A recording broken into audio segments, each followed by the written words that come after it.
You're listening to Policy Currents, a weekly podcast from the RAND Corporation. I'm Evan Banks. And I'm Deanna Lee. Every Friday, we bring you new insights from RAND's latest research and commentary. It's August 18th.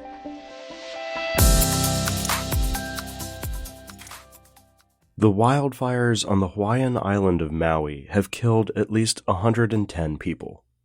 This loss of life, which is only expected to increase as rescuers continue to comb through the rubble, is undoubtedly the fire's most tragic outcome. But with thousands of buildings in the town of Lahaina damaged or destroyed, the rebuilding effort also looms large. Reconstruction is estimated to cost more than $5 billion. But according to RAND's Isaac Opper, the full economic cost of rebuilding will likely be much higher. That's because, in addition to the physical damage to buildings and other infrastructure, there's also invisible damage. Disasters destroy human capital, the collective knowledge and skills that drive individual economic earnings and regional economic growth. The primary way that disasters affect human capital is by disrupting education.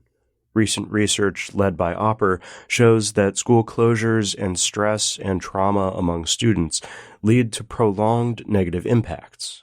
Test scores and college attendance rates drop in the year after a disaster strikes, and there is no evidence that they ever bounce back. Thus, natural disasters can end up being economic shocks, akin to automation or international trade competition. Even for people who aren't directly affected when a fire, flood, or storm rips through their community, indirect effects ripple through the local economy. In fact, areas impacted by disasters have disproportionately low economic growth rates, and research consistently shows that lower human capital leads to less productive employees and therefore lower economic growth. There's no easy remedy for recovering significant amounts of lost education, Opper says. But when recovering from disasters like the wildfires in Hawaii, failing to address these more hidden damages is incredibly costly. Artificial intelligence could bring many benefits, but the proliferation of AI also comes with many potential dangers. For example, if an AI is stolen or leaked, it could easily end up in the wrong hands, with dire consequences. This particular risk isn't hypothetical. It's already happened.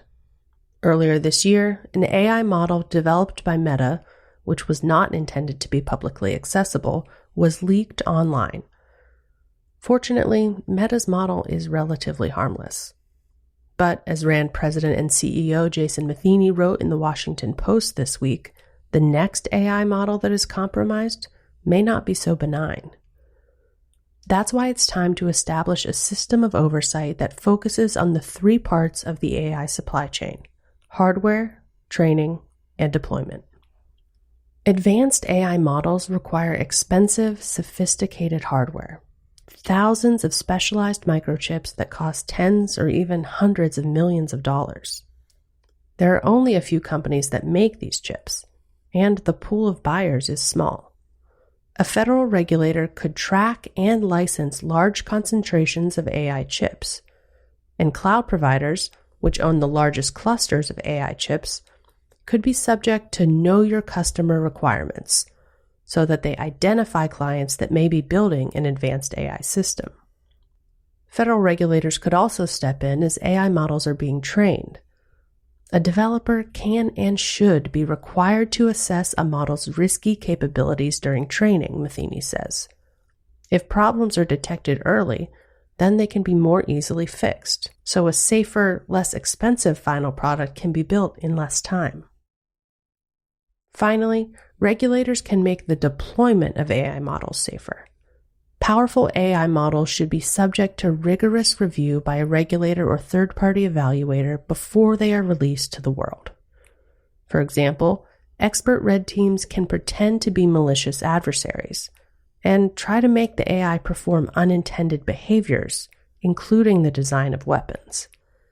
Systems that exhibit dangerous capabilities should not be released until safety can be assured. Taking steps such as these would increase the safety of the U.S. AI industry. This would go a long way to boosting public confidence, Matheny says, especially as consumers grow wary of just what sort of future AI might bring. Ukraine's civilian resistance began within hours of Russia launching its invasion in February 2022. A new RAND report assesses Ukrainians' resistance activities during the first 4 months of the conflict. Many of these civilian tactics were spontaneous and need-based, while others relied on higher-level coordination. Here are some examples.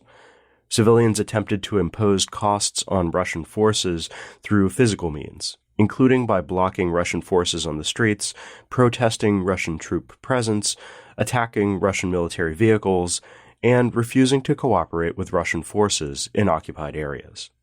Particularly during the early stages of the war, the media reported instances of Ukrainian civilians attempting to block the movement of Russian military vehicles with their own bodies. In one case, a civilian protest in Kherson in March 2022 led some Russian trucks to turn around, impeding the Russian advance, at least temporarily. Ukrainian military personnel have also credited civilians for circumventing Russian attempts to jam Ukrainian communications and helping Ukrainian forces maintain an accurate picture of Russian movements. For instance, some people with skills in drone manufacturing and operations voluntarily produced, repaired, and operated low-cost spotter drones to detect Russian targets for the Ukrainian artillery. Ukrainian civilians have also taken action in cyberspace.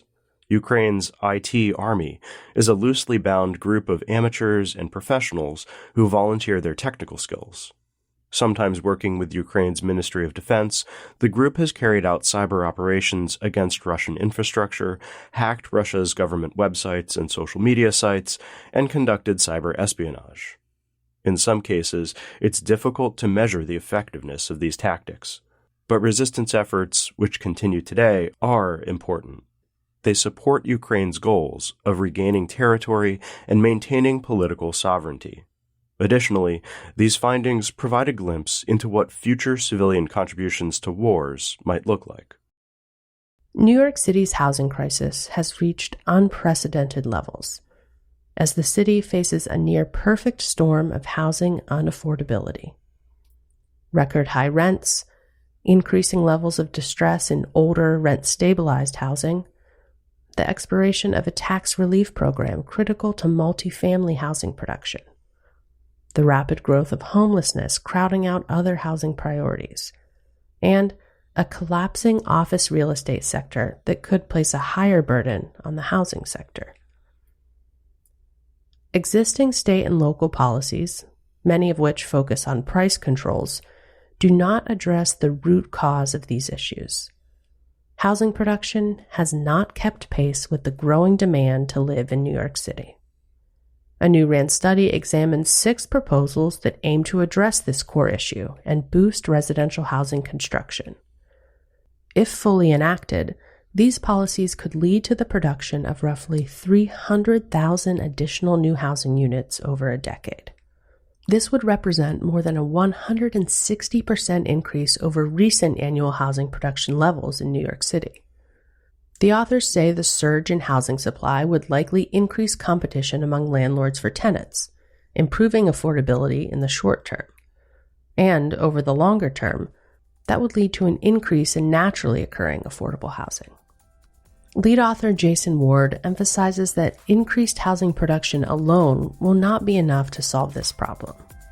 However, it's clear that the failure to achieve a significant sustained increase in housing production will limit any path toward meaningful housing affordability in New York, he says.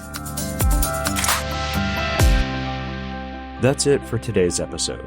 You can learn more about the topics we discussed in the show notes at rand.org/podcast. We'll see you next week. RAND is a nonprofit institution that helps improve policy and decision-making through research and analysis.